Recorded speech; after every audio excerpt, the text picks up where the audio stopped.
How's everyone doing today? Welcome into the GSMC Chip Shot Football Podcast brought to you by the GSMC Sports Network. I'm your host, Manny Maradiaga, bringing you guys this live show today on April 12th. What better way to close out the week and start the weekend by tuning into the GSMC Chip Shot Football Podcast. I have another round of stories and topics to talk to you guys about here swirling around the NFL, starting with DeVonta Smith's new contract extension that's being talked to right now, being looked over right now, trying to get him extended. He is eligible now, so the Eagles are looking into that. Later on the show, we're going to be talking about how likely it is for the Cowboys to start looking around in the draft potentially now for a new quarterback, a long-term plan, longer, extended beyond Dak Prescott. If he isn't there come next year, if they can't figure out an extension, we're going to get into that conversation. And then towards the end of the show, surprisingly, talking about Tom Brady, the GOAT, potentially coming back and playing in the NFL. You can't get rid of this guy. He always wants to come back, always wants to be involved in football. He was on a podcast. He brought it up. He was asked the question, and he's still uttering over the fact that he could come back into the NFL. So that will be later on in the show. A lot to get into here today. Remember to like, follow, and subscribe to the GSMC Chip Shot Football Podcast. And before I get into the first segment, I want to remind you guys, if you have any questions or comments, use the tip and donations link that you see on your screen and running across the ticker below with any of your questions. The link is gsmcpodcast.net. Using that link, I'm able to see your question in the chat box. I can read it out loud on air and then carry the conversation that way, maybe take it in a different direction. It's a lot more engaging, a lot more fun for me, I think, and it's a big help for this show and the network as well. Using that link, we always appreciate you guys whenever you guys are able to do that with any question or comment. Again, the tip and donations link is gsmcpodcast.net. But I can get into the first topic now. Like I mentioned, DeVonta Smith and his contract extension. The Eagles have been pretty busy on that part in the offseason, extending Jordan Mailata, Landon Dickerson, both getting pretty big deals. I think now they're both under contract until 2028, 2027, something like that. So they're in it for the long haul. The Eagles make sure to lock down their most important players. Very deserved contract for both of them. Landon Dickerson slowly becoming one of the best guards in the NFL. Jordan Mailata as well, one of the top left tackles in the NFL. So it makes sense. Very valid deals that both of them got. Very well deserved. And now they're continuing on this trend to try and get the contract extension talk started with DeVonta Smith. 25 years old still, under contract this year technically. And they still have his fifth-year option on his rookie deal, so there's still a good amount of time left, but he is technically eligible to that extension now to at least start talking about it. And this past year was his third year in the NFL, so after 3 years, you really get a good look at a guy and what he can bring and what more he could bring to the table as well going forward in this Eagles offense. With so many star players all around him, he still finds a way to shine in most games, still makes an impact, and then in other games is one of their best players, if not the best player on the field that day. So it all makes sense for them, the Eagles, to try and extend him. ESPN's Tim McManus said that there's a general optimism between both parties, the Eagles and DeVonta Smith and his representatives, that a deal will eventually get done. Smith is supposed to get $6.4 million this year, the last year of his rookie deal. But then, like I mentioned, they have that fifth-year option they can exercise as well. And by doing that, if they decide to do that and not figure out an extension before, he will be making $15.5 million in that fifth year in 2025 if they decide to do that. If they decide they need a bit more time to figure out the finer details of a contract or trying to figure out a number that both of them are happy with, they have that fifth-year option. He'll earn $15.5. And just looking back at DeVonta Smith, I mentioned his impact in the games, how important he is to this Eagles offense. Even with so many weapons around him, he still finds a way to improve and get better and just show out in all these games where he is, I believe, one of the more reliable weapons for Jalen Hurts. And thinking about it more and more when I was looking over this topic and just thinking about DeVonta Smith spending a lot of time in college, all 4 years there in Alabama, he is really one of the players that I can pick out right away that came in to the NFL and was ready to just take over at least one of the skill position players that I could think of right away. It's probably him, Joe Burrow, and I'm sure I'm missing one or two, but those two really just jump into my mind as once they got into the league, it was really seamless, a very seamless transition for both of them. They got in, and talking about just seamless transition with DeVonta Smith in his rookie year, 64 receptions, 916 yards, broke the Eagles' rookie receiving yards record with 916, 5 touchdowns as a rookie. So already, it really was no transition period. It didn't seem like it, at least with him. And then you bring in more help. You bring in A.J. Brown, and he still made sure to get his piece of the puzzle and still contribute in a major way. In 2022, when A.J. Brown was first there, he put up almost over 1,200 yards in that year. And then, talking about last year, another 1,000-yard receiving year for him, 7 touchdowns as well to add on to that. Even if the Eagles might not have finished the year how they wanted to, how they envisioned, there is no doubt that DeVonta Smith was definitely not the problem to that. He has only provided them good things, and it's obvious, more than obvious, that they need to keep him around. He just continues to get better. Is very mature coming into this team, and looking at the numbers and how this extension could potentially work out, ESPN also mentioned that an extension could fall between $25 million, sort of in the range of A.J. Brown and the kind of contract he got in 2022, which isn't bad, honestly. If looking at that contract, you think of A.J. Brown, one of the best receivers in the league. Not many receivers make more than A.J. Brown. A lot of them really just hit that cap at $25 million per year. If you're not some of the best receivers, the only receivers that make more than $25 million per year are Tyreek Hill, Devontae Adams, and Cooper Kupp. Those are the only receivers. Those three are the only receivers that make more money than A.J. Brown. Mike Evans just got a new deal. He's in around that range as well. So really, if you're one of the top, you get pushed into the 28s, 27s, 30s is the highest, which Tyreek Hill owns. You look at Justin Jefferson, Jamar Chase, CeeDee Lamb. They're receivers that want to get into that conversation. And who knows, DeVonta Smith might think of himself that highly. Why wouldn't he? But I think it'll be more realistic for the Eagles to fit him in to a 25, probably max 28, 27 range for DeVonta Smith. And it's great because all of your star power on the Eagles offense, if you sign DeVonta Smith, which I expect them to do, all of your star are under contract until the foreseeable future. I mentioned Mailata, Landon Dickerson, Lane Johnson is still there until 2026. He's on the older side, but you still got a few more years with him under contract. Jalen Hurts just got an extension. A.J. Brown, like I mentioned 2 years ago, signed that deal with them. Saquon Barkley signed this year and got a new 3-year deal as well. So you lock down DeVonta Smith, and you secure most, if not all, of your future, your essential players for another 4-5 years down the line, with players getting extensions now and later on in a few years.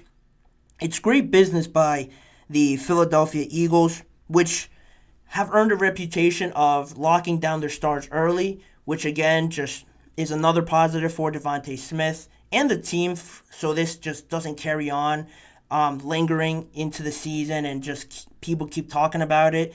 It's a good reputation that the Eagles have, re-signing their players, extending them, and it's great for DeVonta Smith. it's better even if they get it signed before CeeDee Lamb and Justin Jefferson, because it obviously will drive up the price range. If the ceiling of the price gets higher, DeVonta Smith might think he might have more room to wiggle with. If you sign him now, it'll only bode better for the Eagles, so that makes the most sense. And more cap room as well to not be blocked by this move. Extending him just gives you a bit more wiggle room with the salary cap going forward. It's all pointing in the right direction right now for DeVonta Smith. I don't think anybody will argue that he doesn't deserve it. That kind of contract that is seemingly just coming to him. It's just a matter of time now. If instead of if it comes, DeVonta Smith is one of the best pieces on the Eagles, and with this contract, it'll bode well both for the Eagles and Smith to just move on with it, and then they could focus on other things, the defense, the secondary, mostly on that side of the ball, to really get this group whole again, to try and compete in that NFC and rebound from the kind of year that they had last year. So that's where that stands. Pretty much all positive news coming from the Eagles. They're just checking off boxes on their offseason list. Very successful offseason. They're just moving right along as any successful organization will do. So that's where they stand on it. One of the last things they really just have to do in this offseason. I'm sure they're going to get it done. But we can move on from that and move on to more topics. We're going to go into a quick break right now. And on the other side of this break, I'm going to bring you a story around the NFL that they announced a few days ago around the helmets that the players wear. New helmet designs, rules, and new helmet models coming in 2024 that should be safer. New rules around the designs that should bring back some more colorful, fun options for these teams to kind of experiment with. I'm going to get into all those details after the break. We're just getting started here on the GSMC Chip Shot Football Podcast. Don't go anywhere. I feel like I'm losing my mind. Is everybody in the world blind? Please, Lord, give me a sign, a sign. I feel like I'm losing my mind. Is everybody in the world blind? Please, Lord, give me a sign, a sign. I wanna be the greatest. Everybody on their fake shit. I look around and feel like everybody is the fakest. I make this every day and I'm impatient. Hoping one day I blow up from the basement. Statement, the top is so vacant. I don't hear shit that I think is amazing. Waiting for my day when I'm playing. Sold out shows for 1,000 faces. Hey, give me that crown. Get in my way and to be put down. It ain't your place, all this my town. If I want that shit, then I'll get it right now. I'm losing it, the noose it fits. I'm losing shit, a stupid myth. You choose to live or choose to dip. You choose to fight or lose your grip and lose a gift. I feel like I'm losing my mind. Is everybody in the world blind? Please, Lord, give me a sign, a sign. I feel like I'm losing my mind. Is everybody in the world blind? Moving right along with the GSMC Chip Shot Football Podcast into this next segment. The NFL announced a few days ago more news around these sort of ironed out topics that they have to get that really just almost get swept under the rug. But I thought it was pretty cool the way that they broke it down with these new helmet designs and new helmet models that are supposed to be coming this year. Specifically, the NFL announced that this fall there will be 12 new helmet models, including 8 that are position specific for quarterbacks, offensive linemen, and defensive linemen. In their news release that announced this change to the helmet models, they said that 5 helmets were tested better than any helmet ever worn in the NFL, in the league. That's in their words. And then they went on to explain that 6 of those new helmet models tested so well that anyone that wears them won't have to wear those silly Guardian caps that you see players wear in preseason, in practice. It's a helmet, and then they wear that softer other cover on top of their helmet. You can find it if you know what I'm talking about. If not, I'm sure you could look it up. And it looks pretty ridiculous when they first announced that the players had to wear it. A lot of players thought it was ridiculous, but the NFL is trying to cut down on the head injuries. And with these new helmet models, they're not simply just not going to have to wear those if they choose to pick one of these models to wear. Another incentive, another motive to try and get these players to wear these helmets out on the field, not only just because it doesn't look as silly to not wear those caps on top of their helmets, but the NFL really is stressing the player health, the safety of them, trying to reduce the number of concussions, because in 2023 there was a recorded 219 concussions just last year in the preseason and in the regular season. It's the second straight year with over 200 head injuries in the NFL. You see that, you see the new helmet models. Another reason why they changed the whole kickoff format, and not the hip drop tackle because that's lower body injuries and stuff like that, but really the kickoffs and the sort of trend that the NFL is following, trying to reduce the collision speed, the impact on these players' heads, and how much they actually feel it. The helmet models is another way that they're trying to get it to be a lot more safe. I mentioned before, the new models, 6 of them being position specific, and it's a big deal getting into those because the quarterbacks are going to have 2 options to choose from, 2 different models that are brand new this year, really just to minimize the impact mainly to the back of their head. When somebody hits them in the back of their head, they kind of whip their head back if they hit the ground too hard. Those sort of contact injuries that just really go, it's almost really not intentional when they get hit, sacked, and their head just slams back. It's never really intentional or with any malice in that tackle, but it does still happen, and you hate for that to happen because the quarterbacks, some of the biggest attractions on teams and in the NFL, you want to limit that as much as possible. So the NFL has given them 2 options to try and minimize that impact to the back of their head. With the linemen, both offensive and defensive linemen, they will also have a few choices with their helmets to try and minimize the impact to the front part of their helmets, the forehead part, if you will, of their head, of their forehead, and just trying to cushion that impact as much as possible without, still taking away from the game of football. There's going to be hard hits, but they're trying to minimize that as much as possible. On that topic, in making these new models, they actually removed 6 of the currently used models in 2023. 6 of those are now not going to be allowed to be used in the NFL because they didn't meet the criteria, the requirements in these new safety rules for them to follow. So players aren't allowed to wear those models now. They got rid of 6 of them. And just with all these new changes and more safety being brought in, the NFL hopes to have positive position-specific helmets for wide receivers and defensive backs in 2025. So they're trying it out right now with quarterbacks, defensive line, offensive line. Not quite yet there with the wide receivers and defensive backs, but they're trying to get more of those in the next few years. But with these position-specific models, only 9 quarterbacks and 20 linemen chose to wear the position-specific ones, and then the majority still went with other ones that just felt better. The NFL made it a big point in their news release and their announcement that they really wanted to focus on the comfort and the fit of these new models. They believe they've improved that, but it's really still ultimately up to the players. The NFL's executive vice president, Jeff Miller, noted that there being now more options for the players. They want to continue to bring out those options for every player to choose between a couple so that they still usher in that player safety and try and find a helmet that works for them and just move on from the outdated ones that still feel comfortable but aren't as safe. They want to find that nice compromise where you can get the best of both worlds.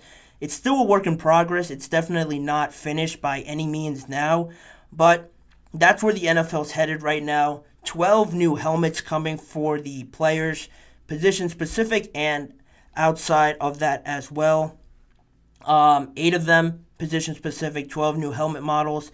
It should be interesting. I do remember because this topic isn't really covered as much, and I don't think a lot of people pay attention to it, quite honestly, but just being a Steelers fan and Kenny Pickett on the team last year, he mentioned this, trying out all these helmet designs, and that kind of caught my eye just to see what kind of difference does it make, because he is one that did suffer with injuries, a couple concussions early on. So when he changed over, that kind of reduced a little bit. So that did intrigue me. And now seeing this news, I thought it was pretty cool that the NFL is doing this, trying to make it as specific to the player as possible, to the position, because not every position obviously gets hit, feels as much contact as the next.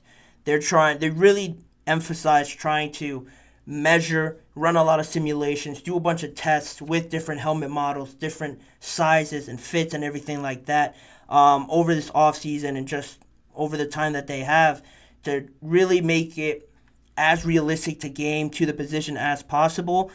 I think it's great. It doesn't change much about the game at all. If they can make it more safe and things like that, that's all great for the NFL and for the players to just have them out there. The game is ultimately better when everyone's healthy and playing. So 2 thumbs up for me for doing this. But also the NFL, on a more lighter note, a more fun note, if you will, they also announced that they are expanding their uniform policy and they will allow teams to feature a new third helmet design if they meet the criteria as well. Some teams have them. The Arizona Cardinals have their all black helmets with the red Cardinals still on the side. The Eagles have their black helmets that they actually weren't able to wear a year or 2 ago when the NFL announced in 2022 that they were going to allow teams to have a second design. And back then, sticking with the Eagles, they had their regular helmets and then they had their Kelly green helmets, and then that was it. They weren't allowed to wear the black helmets because you were only allowed 2. Now, teams can explore that a little bit more, expanding it to 3. It's a lot more lenient that way, and I think teams are really going to buy into it. I saw a post about the Broncos responding to this announcement, so they're all in on it. I mentioned the Cardinals. I'm sure they're going to have something with it. I already talked about the Eagles. Their owner, Laurie, talked about it a few times last year and into this year about their helmets and saying it's a shame that they couldn't use it because of the rule. Now the NFL has opened that up a little bit more, but the only thing that's specific about this announcement is that only the teams that are going through a redesign already, that are in the process of changing their design, redesigning some of their helmets, uniforms, they're the only ones that could have it available to them for this coming season with that third helmet option. The other teams that weren't redesigning already will have the option to in 2025 if they inform the NFL that they're going that way before May 1st. So there is still some time, but some teams will unfortunately not be able to have it for 2024. They're going to have to wait a few months until next year, but that's really the only thing stopping about it. So there's that, and there's also some restrictions that come along with this new design, new rules that the NFL implies to all the teams that are able to go with a third helmet design. The second and third alternate color helmets must be historically compatible with the colors and design of the classic uniform if they want to pair those two together. That's one thing that the NFL asks for. Another rule, I guess you could say, that they want implemented is that the alternate helmets can only be used with the authorized classic or alternate color rush uniforms. They can't be used outside of too many uniforms, just the classic, the alternate, and the color rush. That's the only uniforms that the helmets can be matched up with. Then moving on, the third helmet designs, second helmet designs must have the same fit as the primary ones, same make, model, and size as the primary ones. Pretty simple to follow. And the last one is that the helmets, if they want to wear them for, let's say, week 3 or week 4, the week leading up to it with practice and everything, that team has to wear that ultimate helmet for that week, at least 1 week before the game that they decide they want to wear it for. Following all that, then the teams are able to debut these new helmets if they follow everything that I just laid out there. And it is, I think that's also another cool thing to see because teams, fans just like seeing different uniforms and bring back the old classic ones, different makes, and just bring back some of the classic ones. It's also very interesting to see out there. It just changes it up a little bit from just always seeing the home, away, typical uniforms. I know as a Steelers fan that they have some pretty cool designs. More on the uniform side than anything. The helmet also does change a little bit, but not too much. Seeing the Bumblebee uniforms and stuff like that, other designs that they've brought out before and way back, years past, it's always cool to see. They only really change it now with like the block letters on the Steelers uniforms. That's as exciting as it gets now. Hopefully this opens it up a little bit for certain teams to experiment more. See it just bring another different layer, different flavor to these games that, you look at a game and it's exciting, but you see different uniforms, different colors and stuff like that. That always adds to it, makes it more appealing just to the visual aspect of the game. It's always better that way, in my opinion. The NFL, I think really more than not, this offseason has changed a lot and has really tried to make a lot of changes this year that bring in more people. The games on Christmas, the games on Wednesday in Brazil, these helmet design changes. It seems like they're really trying to bring in more and more people. It's either that or I'm just noticing it more now, but I like the way that they're going. I like the way this is trending, and hopefully they become a bit more lenient with some of these things, the allowing players to wear different numbers. All of that, I think they shouldn't be so strict about it. Having these players experiment with different things, I think it always makes it better, makes the league more exciting, and yeah, I'm a big fan of it, just the way that they're going. Saying that, we can move on with the show and a new topic after this short break. After this little pause in the show, I'm going to be talking about the Cowboys and Dak Prescott. It could be looking more heading into a divorce now with the Dallas Cowboys and Dak Prescott. Not officially, but the way that the contract's laid out and the draft, now you have some people saying that they could be a sneaky competitor in that quarterback market in the NFL draft. So stick around to see what they're saying about that possibility and what I think of it, how likely that is. That's coming up, as well as Tom Brady talking about a potential return to the NFL. He was asked about it. He answered it truthfully. I'm going to tell you more about what he said and what his options could be if he returns. So more on those stories after the break. You're listening and watching to the GSMC Chip Shot Football Podcast. Looking for your daily fix of sports talk without having to pay for it? GSMC Sports Network is available on YouTube. Just search GSMC Sports Network. Get your fix of daily sports talk shows on YouTube, absolutely free. NFL, college football, NBA, MLB, MMA, UFC, fantasy football, and so much more.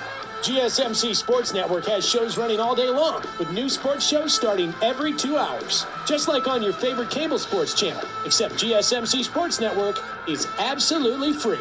Just search GSMC Sports Network on YouTube to catch one of your new favorite shows, like the GSMC College Football Podcast, Chip Shot Football Podcast, Hoops and Heels Women's Sports Podcast, GSMC Basketball Podcast, and so many more. Check it out for yourself. GSMC Sports Network, now available on YouTube absolutely free.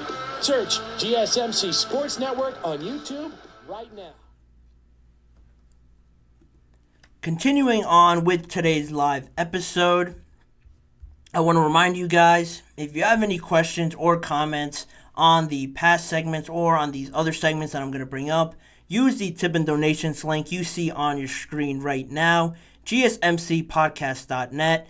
Using your questions and comments with that link, I'm able to see your question pop up live in my chat box. I can read it out loud on air and talk about it, have more of a conversation.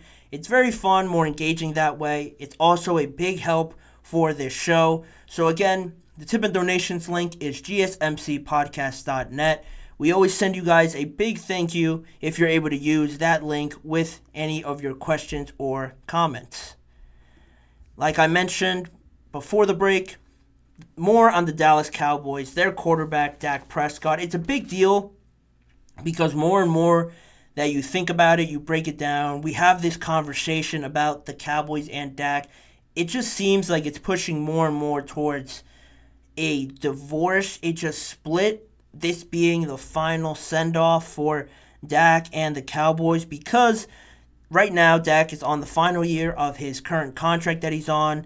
He was franchise tagged in 2020. Then he signed that deal that he's on now, that 4-year, $160 million deal in 2021. $40 million per year, $126 million guaranteed. And probably the biggest thing about it is no trade clause, no tag clause. So no real room for the Cowboys to find a solution to trade him elsewhere, because he could just say no, he doesn't want to do that, go to that team. He could shut that all down. They're not able to tag him to extend their period of trying to negotiate something with him. That's also not allowed with that clause in his contract. And if Dak leaves after this year, a lot of talk has been made about the dead cap money number. That exact number, more and more I've seen people dispute the large number that was out there, first reported by Adam Schefter on the Pat McAfee show. If you saw the clip or saw that show, on that show they were talking about this specific scenario if Dak leaves, and on there Schefter said if Dak left after this year, the dead cap hit would be $95 million, and that they would have to try and spread that out because $95 million is an insane amount in dead money. He has a $55 million cap hit plus the 40 next year is how the Schefter and other people got to $95 million. That's where that number came from. That's what he reported and said on the show, the Pat McAfee show. But I'm just seeing more people, more sources close to the Cowboys, more articles that dispute that, have a rebuttal to that, and just saying that that number in totality is wrong. It's really only that $40 million that they'd have to spread out going forward. I won't get into all those details because a lot of the sources that I read and saw videos on, they went really deep into the contract and the bonuses and allocating bonuses somewhere else instead of there. It was very confusing to follow, but they provided a lot of stuff. So if you were interested more in that, go check those out. You could just find it searching it up. But regardless of whatever the number is, Dak will take up a big cap hit if he leaves. If it's 95 or 40, 40 is still a big number for a quarterback in dead cap money if he leaves. On top of that, that's a lot of money just going out the window. And regardless if they sign him, and it's still going to be a lot if they sign him, you think, all right, well, if it's so much, they have to work out a deal. Well, if they try and work out a deal, it's said that he wants around $50, $60 million per year. That's what sources have said, coming out of Bleacher Report and other news sources. That's the number that has been thrown out there. I haven't seen a different number so far. They haven't really talked about it because the Cowboys and Dak Prescott haven't really engaged in any contract negotiations up to this point. So, what are the options for the Cowboys if Dak moves on? This has to at least be a thought, just a passing little moment that you stop and think, all right, well, what if Dak isn't on this team? What are the options if it comes to that panic mode button, if we hit the red button and it just all blows up and we have to take a last minute decision on where this team can go, because it's too talented, in my opinion, to go into a rebuild, to try and take years finding a new quarterback, being about 500, a little bit above, making the playoffs, not making the playoffs, and just really ending with that same result. It's been like that already for a number of years. They're really trying to get over that, but right now they're in front of a massive mountain to climb and get over with this talented team that they have. So it has recently developed. Adam Schefter, again, was on ESPN a few days ago saying that the Cowboys would be a sneaky team for him in the quarterback market in the draft to at least look at some of the prospects in there, where before heading into the draft, heading into February, you would have never thought the the quarterback position would be on the list of needs for the Dallas Cowboys. But as this goes on, as the weeks go by, as we get closer to the draft, it's starting to become a little bit likely for the Cowboys to at least look and see what they have offered to them in that position. And weirdly enough, if you think about it, back to 8 years ago when Dak was drafted in that 4th round, there were reports, rumors that they were looking at Paxton Lynch in that draft, and it's all just funny how it lines up, because 8 years ago when they drafted Dak in the 4th round, I don't think you had anybody saying that this kid was going to be the franchise guy, and looked as he is looked at now in the league.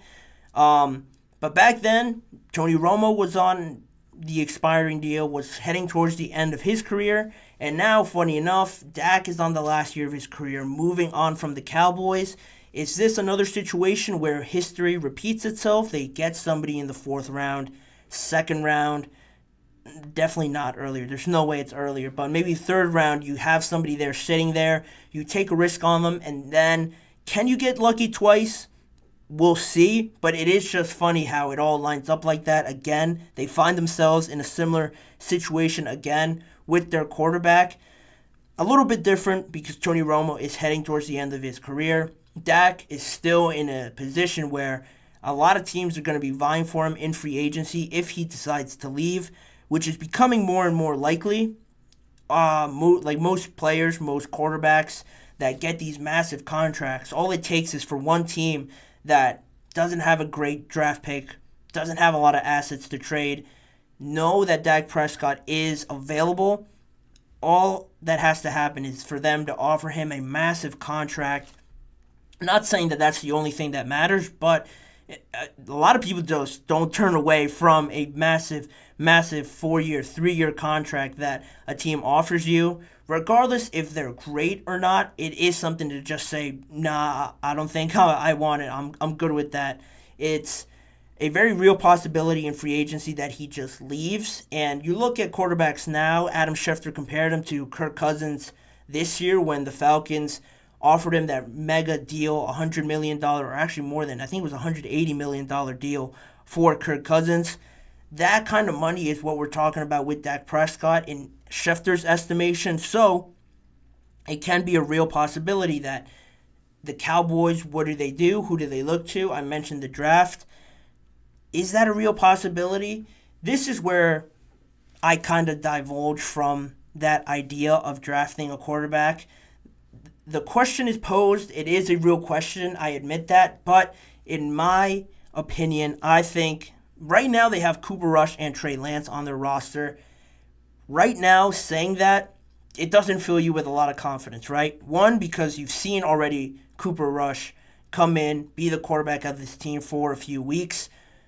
He did all right, had his moments, but you don't want to depend on him week after week. That's the reality. Then you have Trey Lance, which interests me a little bit more because Trey Lance, to me, is just as good right now as drafting a quarterback. The idea of bringing in another young guy to learn the system, to try and get his first reps in the NFL, to think lightning's going to strike twice is very, in the same spot, is very optimistic for the Cowboys to think that, one, they can't really get one of the best quarterbacks in the draft unless they trade their number 1 pick and trade a lot more than they really have to move up there. That is a very wild scenario that could happen, I guess, if they want to trade the number 24 pick and maybe some more picks, throw in a player. Here's a crazy thought. Maybe throw in CeeDee Lamb or definitely not Michael Parsons, but throw in like CeeDee a first round and a few others to move up into the top 4 or something like that. It's absolutely crazy to think like that, but with how their cap is going right now, is that something you think about to move up and get one of the top guys? I think it's unlikely, but it's an option. Maybe when that second round comes around and Michael Penix is still there potentially, or they trade up in the first round to 13, 12 if the Raiders or the Broncos are set on taking Bo Nix or Michael Penix. They trade up and try to get one of those guys or wait it out. Maybe they're there at 24. You can get one of them in. Hopefully they move into the second round. That's also another option. But again, I don't like that idea. There's a lot of options there, but I don't like that idea because you look at Trey Lance, really the piece that I think is basically what you're trying to acquire in drafting a quarterback. He's just as good as any rookie in the sense that no experience, no real reps in the NFL. He's already been in the Cowboys locker room, knows the environment at least a little bit than somebody who's brand new. And he's still at a young age. I think he's 24 or 25 at most. He's still trying to make an impact in the NFL, trying to get his shot. He's just been a backup for the majority of his career. He had that bad injury with the 49ers, and then after that, he's just been floating around to the Cowboys just as their backup. No real thought that he'd ever start, but here we find ourselves in this situation with Dak, and thinking that you're just going to draft another quarterback instead of focusing on the other positions that the Cowboys clearly need, I think is not the smartest move, in all honesty, trying to do that and gamble on bringing in a quarterback that you think you see something in when you already have basically a rookie on your team. I think in that scenario, the Cowboys just have to take a chance with Trey Lance, and if it does come to Trey Lance starting at some point because they have no other options, you have to just try and give him a shot at least at the job. That's what you traded a fourth-round pick for, to bring him in. You just didn't trade that fourth-round pick for nothing just to have him sit on the bench that whole time. You have to see what you at least have in him, where he is in his development, what kind of prospect, what kind of player he looks like out there on the field.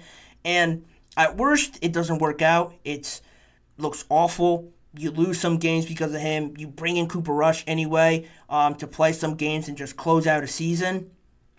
It would be awful for it to come to that point, but then at least you have answers, definitive answers on what you have. You know that you don't have enough, so then you go out and look for a quarterback, free agency through the draft. I think this year is way too early to start thinking like that because you still have Dak obviously on this year, and you don't want a situation similarly to the Patriots where you have Bailey Zappi, Mac Jones, two young guys competing for this job, and then 1 week they play great, another week, 2 weeks goes by, they don't play great, the fan base is on them, they want him out, you bring in the other one, he doesn't look much better, then you have to have this quarterback roulette going on in your team, and it just looks very bad.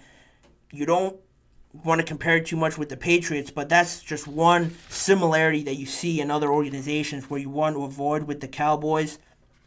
You want to make sure you have a definitive answer at the quarterback position, and drafting one to answer the question, I don't think it's that likely. It's been brought up now more because people want to have answers to what the Cowboys do with their quarterback position if Dak's not there, but I just don't see it really maturing into this scenario where they feel confident in going out and getting a guy in the later rounds and thinking it's going to develop the same way it did with Dak. It's not realistic. They have too many holes on their offensive line, defense as a whole to try and fill.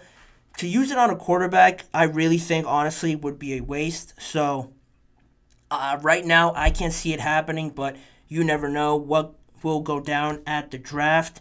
It is a question being posed out there. I'm sure the Cowboys have seen it. I'm sure they're at least thinking of a plan B other than Dak Prescott.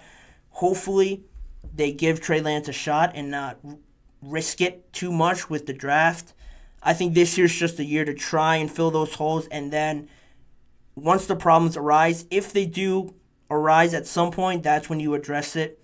This offseason hasn't gone great for the Cowboys, so you can't just try and salvage it with making a big move like this. That's where it stands right now. That's how I feel about it. I would love to know what you guys think. Drafting a quarterback, are you on that? Are you against that? What other options if I didn't mention them in this segment do you think the Cowboys have? Do you think it's smart for them to re-sign Dak, to give him that amount of money? Put it all down in the comments or in the chat box as well during the live shows. But in the meantime, we're going to move on with the show. The last break of the episode coming up in a few seconds.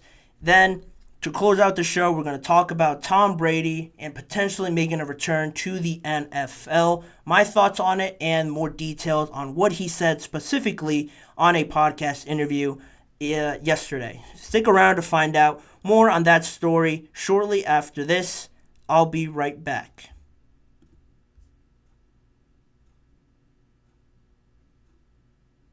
For the best and latest podcasts available anywhere, go to the podcast app on your cell phone and type in GSMC to access free content-rich podcasts on health and wellness, book reviews, sports, entertainment, relationships, social media, movies, technology, finance, and even weird news. Subscribe and download the GSMC Podcast Network's family of shows, available everywhere podcasts are found.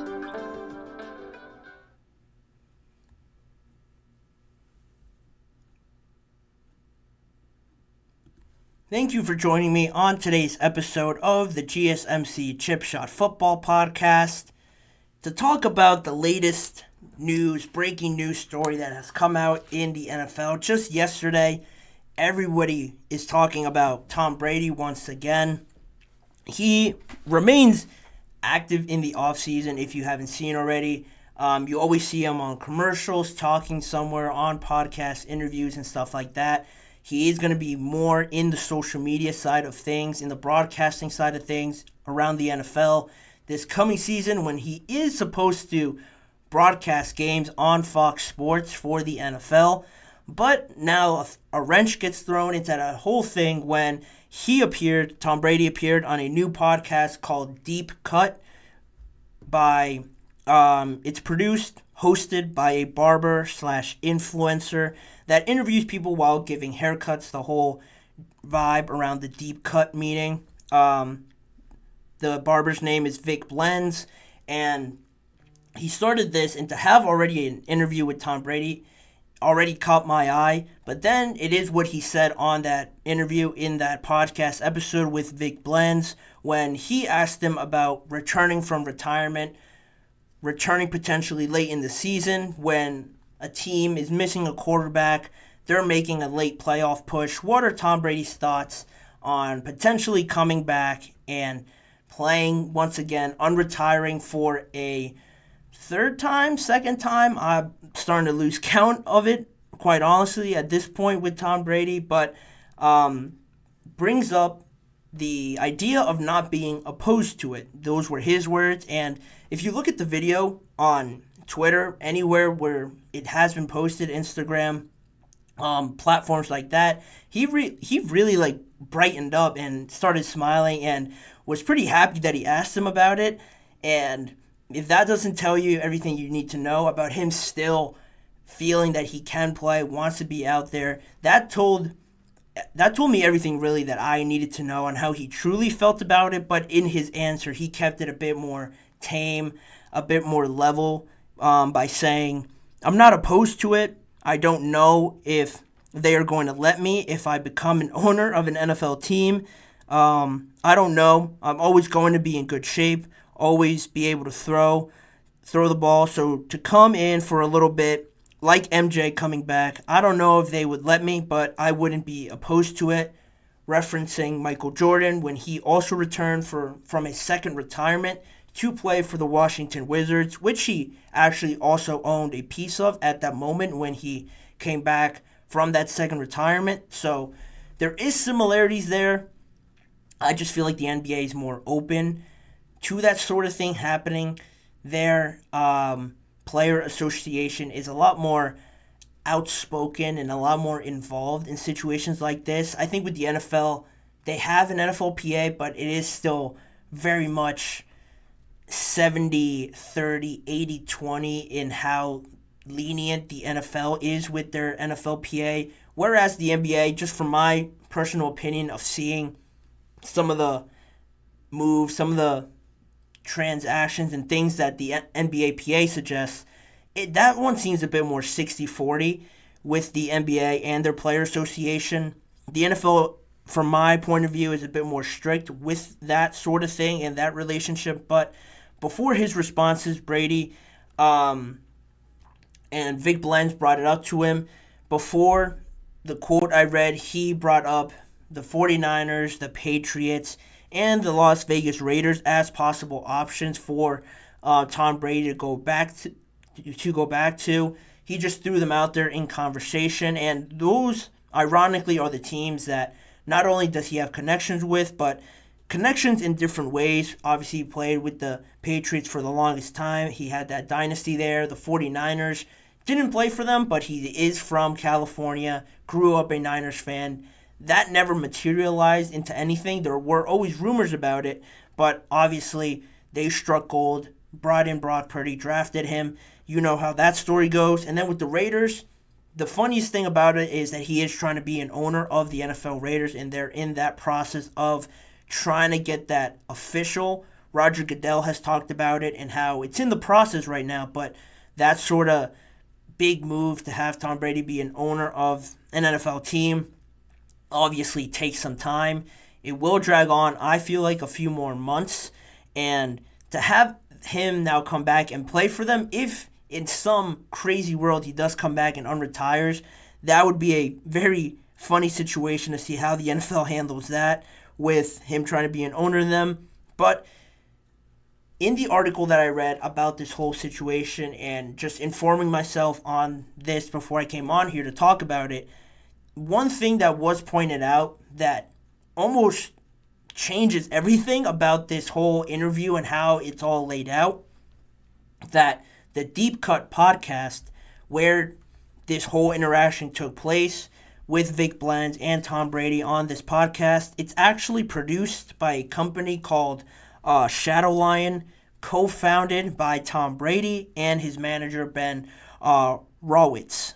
It's responsible for many of the commercials you see Tom Brady in. He's everywhere in a bunch of betting commercials and other commercials outside of the NFL and things like that. It is responsible for a lot of his social media presence, and it kind of controls that aspect of Tom Brady now in the offseason. You see him pop up everywhere.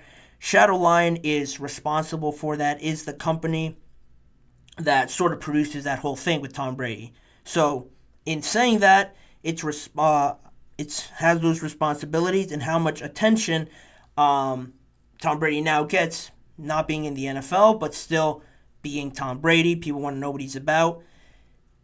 That company that he co-founded produces this podcast. So if you want to connect the dots with me a little bit, how much more attention would a new podcast get produced by a company that Tom Brady owns, founded?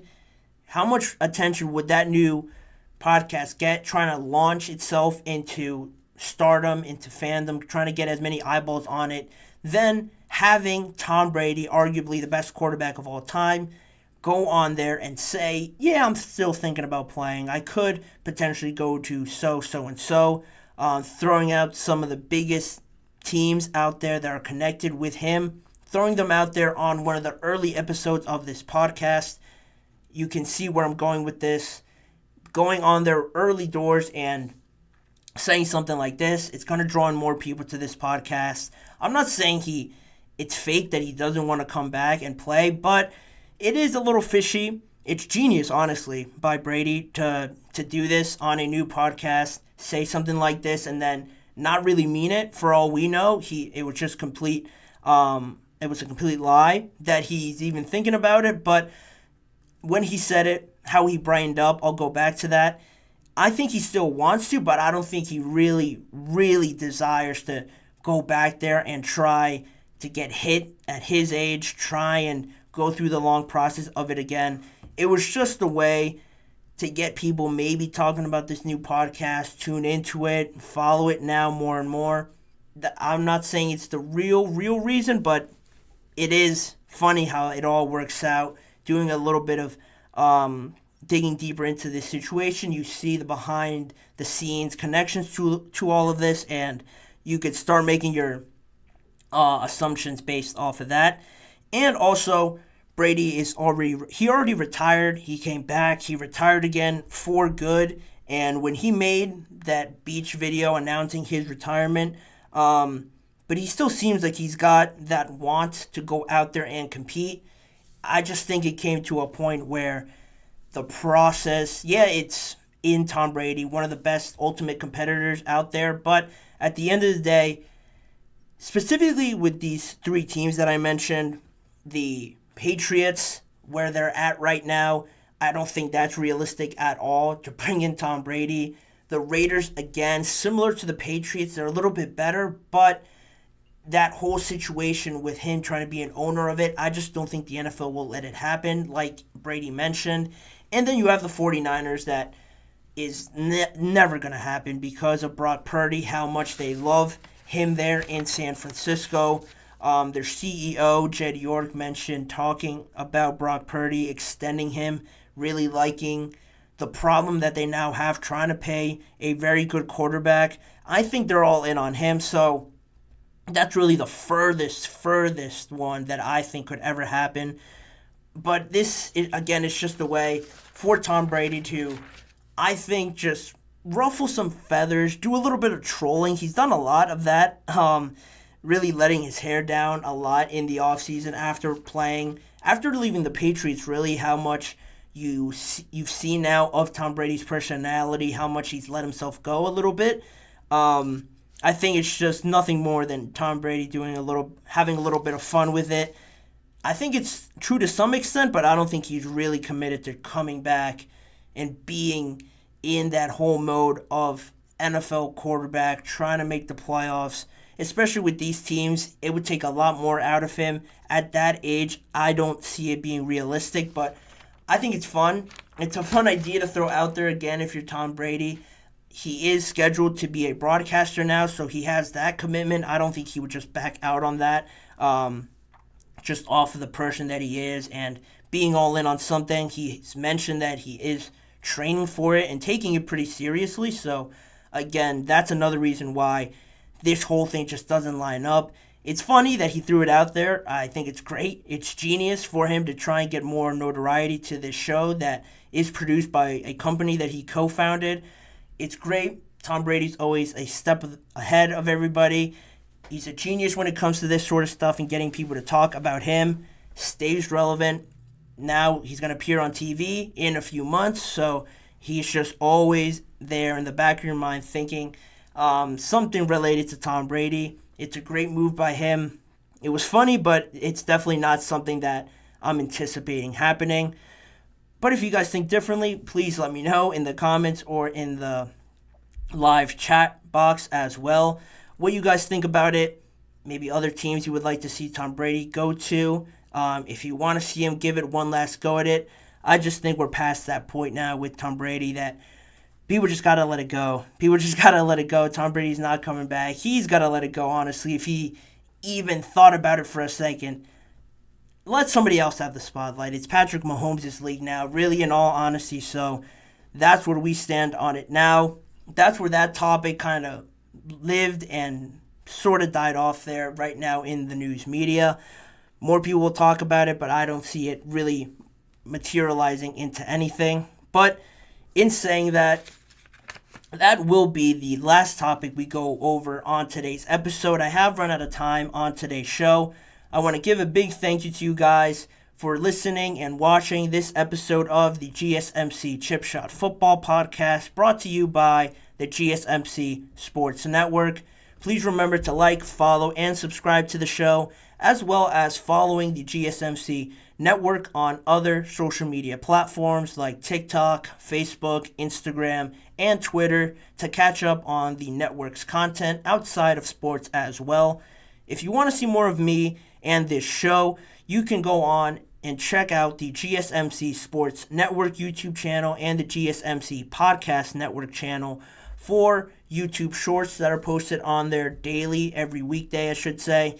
Full recorded live shows that you can go back and watch an entire show. They're all on there as well. Or individually recorded segment videos. If you missed a certain segment or want to go back and rewatch a specific segment, they're all on there as well on both channels. Please remember to tune in every weekday at 6:30 p.m. Eastern Time for more NFL conversations and topics and discussions to get into with me, your host Manny Maradiaga. Wishing you guys all a great weekend. Thank you guys for tuning in to today's episode, and I'll see you guys all back here again with me on Monday.